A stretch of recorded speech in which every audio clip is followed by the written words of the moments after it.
Gaatur jirola jalmo ibon fa yoya bagna gangar radio arrat biyole soromia dufti jetta gar mari henna dabarra aye jalgal motulle karana la tirani Yeroo mootummaa sagalee keenya kan waraana bilisummaa Oromoo akkasumas sagalee uummata bal'aa Oromoo keessaayyuu gara lixaa kanatti neetworkii fi konnekshinii bakka garaagaraa balleessee sagalee keenya ukkaamsaa jirutti na waliin gaaffiif deebii gootee haala keessa jiru na hubachuu keetii fi atillee guddaa galatoomi. Ayyee jaalmoo waraanni bilisummaa Oromoo eegee hortaa'ee ajajoota olaanaa ABO keessaa filatee sullee seemboota otoo guddoon turiin akaisaddeetii barkum 2021 irraa tuul guddaa maqaa qabsaa'u gameeyyii kanneen akka jaalalee moqiltuu jaalladhi gammadaa jaallaggasaa waagii jaal'aasan aamne faatiin labsatee kaabaa hibbaa baadhiyaa kallatti hundaan hojii seenu tarkaanfiif injifannoo boonsa dacha dassaan galmeessuun gaddoota Oromiyaa hedduu dhuunfatu harafuul miidiyaa adda addaatiif ragaalee suur-sagalee hedduun bahuu jiruun arguu jiru. Haa ta'u malee mootummaa shiftaan Itoophiyaa injifannoolee kan dhoksuuf jecha neetworkii bilbilaa interneetaa balleessee jira. Kanaaf eegi neetworkii interneetaatiif bilbilaa bade sochiin gam naannoo keessanii maal fakkaata? Egaa dhugaadhaa erga hoggantoonni dhaaba keenya duraanii qabsoo karaa nagaa jedhu amanuudhaanii waraanaa fi wanti dhaabni isaan uummanni Oromoo irraa abdii qabuu fi gara biyyaatti galanii kaasee egaa qabsoo karaa nagaatti amanuudhaan gara biyyaatti galanii waggoota lamaa olii fi waraanni bilisummaa Oromoo nuffii tokko malee waamicha irra deddeebiidhaan gochaa ture. Qabsoo Kilayyuu Beetii Eeruutii Seerrii Gaadichaa kan inni jedhee qabsoo hidhannooti qabsoo amanneeti kunuunfii sanii manaa baanee qabsoo karaa nagaa jennee galuun keenya kun immoo garanuu akka uummata keenya garbummaatti kuffisuu fi ija uummata keenyaa illee balleessu dhibba hundi keenya iyyuu beennaa. Kanumarraa ka'uudhaan waraanni bilisummaa Oromoo irra deddeebiidhaan kottaa gara dirreetti deebi'a. Qabsoo karaa nagaa kana haala isaa ilaalamee gaarii miti sirrii miti bilisummaan itti barbaannu hawwii uummata keenyaa guutuu hin dandeenye waan ta'eef kottaa dirreetti deebi'aatiin mutanii jedhee kadhataadha ture. Waraanni bilisummaa Oromoo akka isaan gara dirreetti deebi'anii lolanii lolchiisaniif jechuudha. Kanumarraa iyyuu ka'uudhaan deebiin achirraa deebi'ee hagam quba qabutti amma danda'ametti namoonni tokko mootummaa hojii mootummaa isaaniitti kana hojii walii galuun illee kan waraana sosobanii akkamiin meeshaa isaa hirkatee harka isaa mootummaatti laatuuf namoota hedduudhaan gaggaafatamaa ture yeroo sanatti jechuudha. Kanumarraa ta'eegaa hooggantoonni duraanii hooggantoonni waraanaa fi sirnaabichaa fi namoonni mootummaadhaan shakkamanii fi mootummaan hin amanne hedduun isaanii mana hidhaatti guuramanii kaan immoo hidhaa raabbii jedhanii manatti quunnamtii tokkollee akka isaan hin goone hirfamanii kaan baqatanii ka biyyaa ba'anii fi jiru.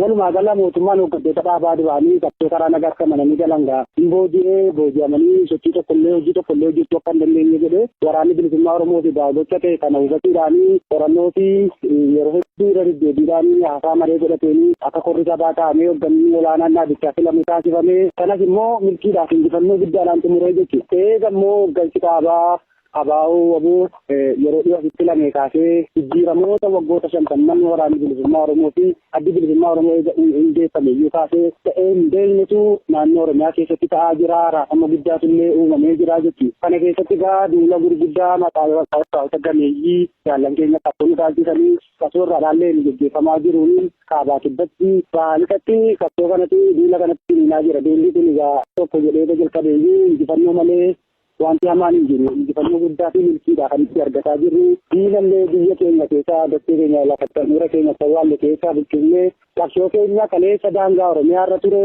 biyya ollaa irra ture finnee biyya keessatti gashinee uummata Oromoo wajjin akka uummanni Oromoo illee ofii isaatiin falmatuu fi ofii isaa irraa lolee diina kana ofirraa buqqisu gochuudhaan yeroo ammaa kana waraanni bilisummaa Oromoo kaleessa daangaa Oromiyaa irratti lolaa ture bosona Oromiyaa keessatti lolaa ture amma gara magaalaa fi gandootaatti seenuudhaan uummata wajjin kan inni lolaa gochaa jiru. Lolichi iyyuu lola waraana bilisummaa Oromootii fi mootummaa faasistii gidduutti deddeebifamaa jiru. Kun egaa amma garbuumaa fi garbuunfataa gidduutti ta'ee jechuudha. Uummanni Oromoo sirmaatee kan inni jiru eeguudhaatiin jiraachana qawwee qabu kan qawweedhaan qabullee qawweedhaan itti seenee waraana bilisummaa Oromoo wajjin lolaa jira. Kan kana gochuu hin dandeenye immoo nyaataaf bishaaniin waraana bira dhaabbataa jira. Diinarraa hikkatanii amma iyyuu daran lolli kun jabaataadha jira. Lolichi kan laafu jabaatee ittiin bilisummaa keenya sadhubaatti mirkaneeffannudha jechuun barbaada. Ayyee loloo gugurda taasisaa turtan keessaa godin Wallagga Bahaa naannoo Naqamtee dhiyoo kan taasistan akka fakkeenyaatti dubbanna mi'aana saasigaa dhuunfachuun agamtoo aarsa san gaafata akkamiin dhuunfattan?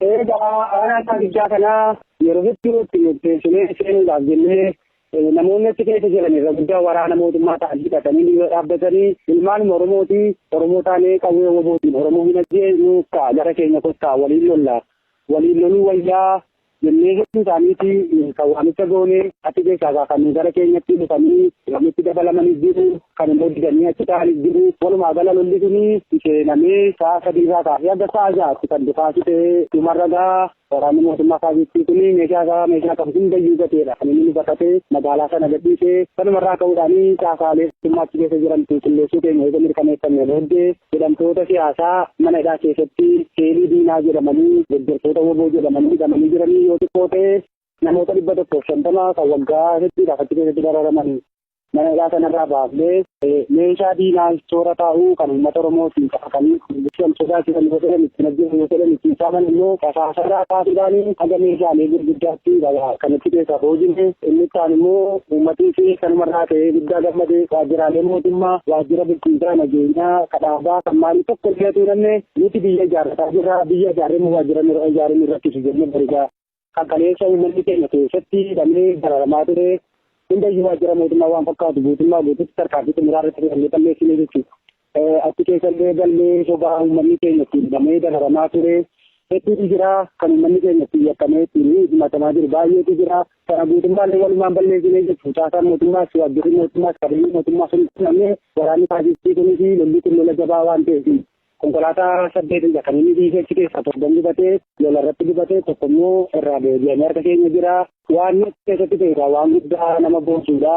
Magaalaa sana guyyaa guutuudhaaf turannee ittuma fufee humni barbaadu ergi lolaa gahaa rakkoo taasisiisaa kan keessa jiran biqiltoota magaalaa garaagaraa gandoota garaagaraa kanneen akka baloo bareedaa hangar gabaa jumaataa kan jedhan bulchiinsa magaalaa hundumtuu gandoota akka gabaa sanbataa saddeettaffaa affaffaa jedhamee waamamu hundumayyuu guyyuma sanadha kan inni to'atee caasaa diinaa keessaa balleessee qawwee caasaa diinaa harka ture humna waraana mootummaa harka ture uummata isaa hidhachiisee alaabaa fi faajjii uummanni keenya waggoota hedduudhaaf itti yakkamee itti hidhamaa ture dhaabnee uummanni keenya kun hagammaatiyyuu bilisummaa isaa labsatee jira jechuudha aanaan isaa tigga. Ayyee mootummaan PP waraan bilisummaa Oromoo fakkeessuun ummoota isaa wiiggitti haa'u waraan bilisummaa Oromoo fakkeessanii qabeen uummataa saamaa jiraachuu qaama hawaasaatiif deeggartoo qabsoo bilisummaa Oromoo irraa dhaga'ama. Wanni akkanaa kun naannoo san keessa sochootanii wanni mul'atu yookaan sammuudas jira. Yoo jiraas dhaggeeffattoota kennaa ibsi jaalmoo dabalataan ammoo namoota kan barbaaddanii baasuuf tattaaffii hagam godhuu jirtan. Furgaatii waraana bilisummaa Oromoo kutaalee Oromiyaa keessaa bakkoota hedduudhaan haga handhuura Oromiyaa Finfinneetti illee Finfinneetti tarkaanfii diina irratti fudhataa ture jirra. Bataas turree agarraatti illee fudhataa jirra. Kana keessatti mootummaan illee bakkoota waraanni bilisummaa Oromoo to'ate kana yeroo itti seenuu dadhabuu homaa tokko gochuu gaafa dadhabuu achi keessatti caasaa tolchataa namoota babal'ii fakkaatanii socho'an ijaareetu uummata keenya ittiin dararee saamee wantoota aadaa fi duudhaa Oromoolee akka saasiitti ijaaruu uummata Oromoo biratti jibbisiisuu namarratti raawwata. Sabboontota ilmaan Oromoo waraana bilisummaa Oromoo wajjin hariiroo qabatanii uummatichaaf itti ibsatan garbummaa kanallee ofirraa mormanii ittiin ajjeesaa jechuudha. Kan immoo mootummaan akka godhe uummanni keenya illee hin beekaa. Isin fakkaataniitti kan isaan saamanii yeroo kana hin jirrettidha kan itti saamamu. Namoota akkas jedhan immoo hiyyummaa isaanii beekuu baannis immoo mootummaan akka qindeessee ijaaree nutti ergi hin beekna. Namoota ija ta'anii fi nuti jaallannu rakkoo keenyaa fi dhimma nidha kan jala ittiin beekamaa jiran. Jarri kuni warroota hariiroo kuni wajjin qabanidha kan isaan ajjeesaa jiranii. Kana immoo akka mootummaan qindeessee nutti ergellee hinnaa jedhate hawaasa kan inni beeku. Egaa hawaasi keenya simbeetaa jechuudha. Kana mootummaan akka qindeessee ijaaree namoota jajjaboo Oromoon qaroodha jedhee qaroo Oromoo ta'an ittiin amansiisaa jiru jechuudha. Namoota keenya simbeetaa. Namoota kana immoo nuti bakka itti tarkaanfii keessa deebi'ee qabnee irratti fudhataa jirra. Bakka hedduutti qulqulleessaa jirraa jechuudha. Kan immoo dogoggoraan kana keessa seenanii fi waraanuma bilisummaa Oromooti jedhanii namoonni sun dhiibii godhatanii adeemuu jaalaluma waraanarraa kan ta'e waraana keessaa namni itti dabalame kan jira. Kan immoo gochine Kottollee keessaa kabaasee jira kan dhiisee keessaa galee jira. Walumaa galatti borsarraa kaasee erga tarkaanfii xumuraattiyyuu nuti waan dhiibee qabnu bakka hedduuttis immoo qulqullaa'aadha. Jarritti wantoonni ejjennoo illee qabanii jechuudha. Namoota nama dura dhaabbatanii nama loluu danda'anii fi isa kana uummata keenyatti gaafa beekaa uummata keenya dura gaadhaa jechuudha. Ayyee duulli maqaa qabsaa'oo gameeyyiin moggaafam kun yeroo murtaa'eef geggeeffame sunirraa immoo haa akka garbiraa darba ajajaan olaanaan ABO woboo ibsee jira. Duulli marsa ittaanu ce'u duulli marsa kanaa kun agam isa milkeessitanii fakkaata. Galmi duul kanaallee dhees maali? Hayyeegaa duulli kun dhugaadhaa jalqabumayyuu karoorraa fi qabannoodhaan kan inni itti seenamee qorannoo yeroo dheeraa eega godhamee booddee itti seenamee wanti immoo karoorfamee ilaalamee baaf galli isaa eessaan akka ta'u akkamitti akka ta'u qoratan immoo milkii isaa namarratti akka saayinsii lolaatti fi lolli tuutti seenamee kan inni itti muramu qorattee diina beeki diina guddaa humna xiqqaadhaan yeroo barbadeessuun hin danda'ama. Lolli kunis qoratamee fi akkaataatti geggeeffamuu murtaa'eetti itti seenamu. Kana keessatti egaa waraanni bilisummaa Oromoo uummata isaaf kan inni lolaa jiru uummatuma isaarraa qabanii loojistiidha. Waa hundayyuu argataa jiru hawaasa keenya kanaa wajjin lolaa jirra. Hawaasa bilisummaa dheebuu fi garbummaa jibbuu jiru kan lolaa jirru. Duulli kun inni isaa bilisummaa fi walabummaa uummanni keenya barbaadu isa qabeetii sobaa yookiin immoo xixiqqoolufanii uummata dhiirri sun taane bilisummaa dhugaa sana ittiin galfamsiisuu fi jechuu kan duulli kun itti deemaa jiru. Duulli kun bara boodaatti shakkii tokko malee kan amanuu bilisummaa uummanni Oromoo barbaaduu fi walabummaa biyya keenyaa kan mirkaneessuudha jedheetti nama naga. Ayyee jaalmoo marii heerna sumaatti odoon xumurannee dhumirraa dhaamsa uummata Oromoo keessaaf alaatiif akkasumas jaallan zoonilee hundi jiraniif dhaamatti yoo qabaatte dhaabadhu. Inni raabbiin qabu uummanni keenya garbummaa jala waggaa hedduudha ture kana keessatti namoonni hedduun garba diinaa ta'anii diinaaf hojjetaa turan diinaaf dubbifaa turan namoonni baay'een immoo fakkeessaniituma uummanni keenya akkamiin falmanne akkamiin hidhannee akkamiin qawwee bitatee diina isaa ofirraa lollee fi sochobanii urursanii garbummaa keessatti ibsaa jiru jechuudha. Oromoon dhuguma guddaa galaanaa Oromoon hoomni isaa waldhagee galaanuu humna jabaa qabudha. Kanaaf iyyuu uummanni keenya haasaa namaa dhaga'uu dhiisee tokkoof tokko kan inni itti garboomee qawweedha. Qawweedhaan cabee mirga isaa eenyummaa isaa dhabe waan ta'eef kan inni ittiin bilisa ba'uuf qawweedha waan ta'eef qawwee bitachuu qabaa jechuudha. Akka kanaan dura qawwee gurguree sangaa bitachuurra, qawwee gurguree lafa bitachuurra, qawwee gurguree mana ijaaruurra lafa sana gurguree qawwee bitachuu qabaa jechuudha. Qawwee gurgureetu lafa bitate deebi'ee immoo qawweedhuma gurgure sanaan mirga isaa dhabaa jira. Ilmaan keenyaa nurratti duulaa jiru, Oromoota irratti duulaa jiru, safarsaa irraa buqqisaa jiru, qabeenya isaa saamaa jiru. Kanarraa barachuu qabaa jechuudha Oromoon. Namoonni maqaa hidhannoo dhagahuun fi hedduutu jira kan Oromoo gowwoomsaa oolan miidiyaa garaagaraa irratti bahanii Oromoodhaanii adakka jabaadhaati maaliidhaati bilisoomteetta jedhan hedduutu jira jechuudha. Oromoon ammayyuu garbummaa qaanii hangiisa hin qabne kan dorgommii hin qabne jala jira jechuudha. Kana keessaa ba'uuf immoo qawwee sana hidhachuudha qaba. Waraana bilisummaa wajjin hiriiree waraana isaa wajjin hiriiree diinna qawweedhaanii isa qabsee eenyummaa isaa fi mirga isaa eenyummaa isaa irraa mulqe kana ofirraa kaasuu qabaa jechuudha. Dachee handhuura isaatti awwaallate keessatti salphachuu qalamuutti jira jechuudha. Isa kanaaf iyyuu kana keessaa ba'uudhaaf immoo dirqama hidhachuu qabaa. Waraana bilisummaa wajjin hiriiruu qabaa jechuudha. Waraanni bilisummaa Oromoo eenyummaa Oromoo wareegamaa jira. Wareegama qaaliis kaffalaa jira.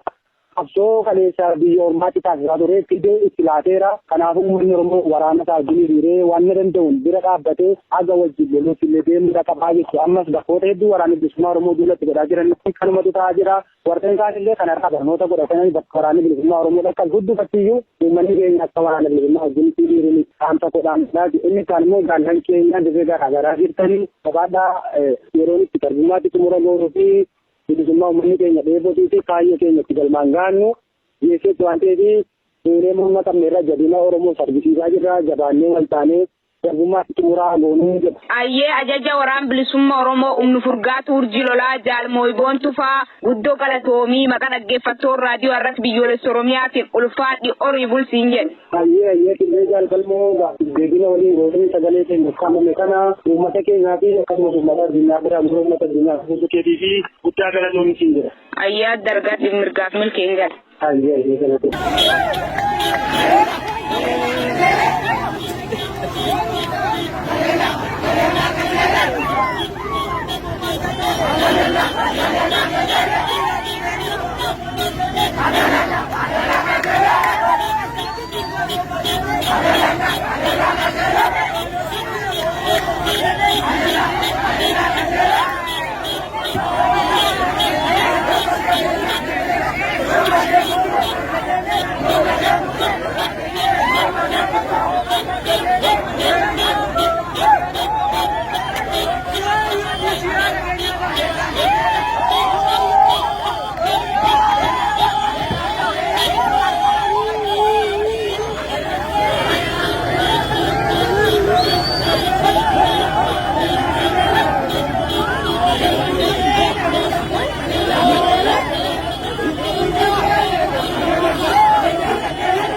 Waraana sadiidhaan dhugdaniire. Gambriidha. Maanoo bilee dhabdee waraana sadiidhaan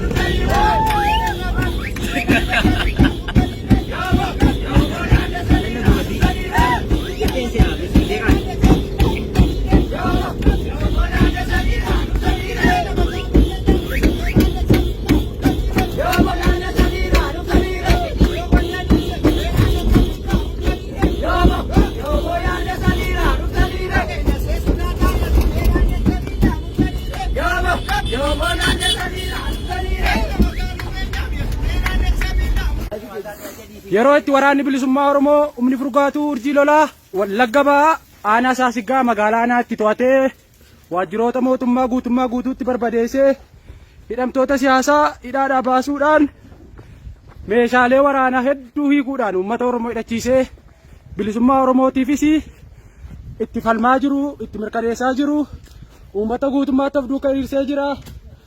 Guyyaan injifannoo, barri injifannoo, baranumaa, gadaan gadaa, bilisummaati, ergamtuuf hin ergamnu, injifannoo uummata Oromoo.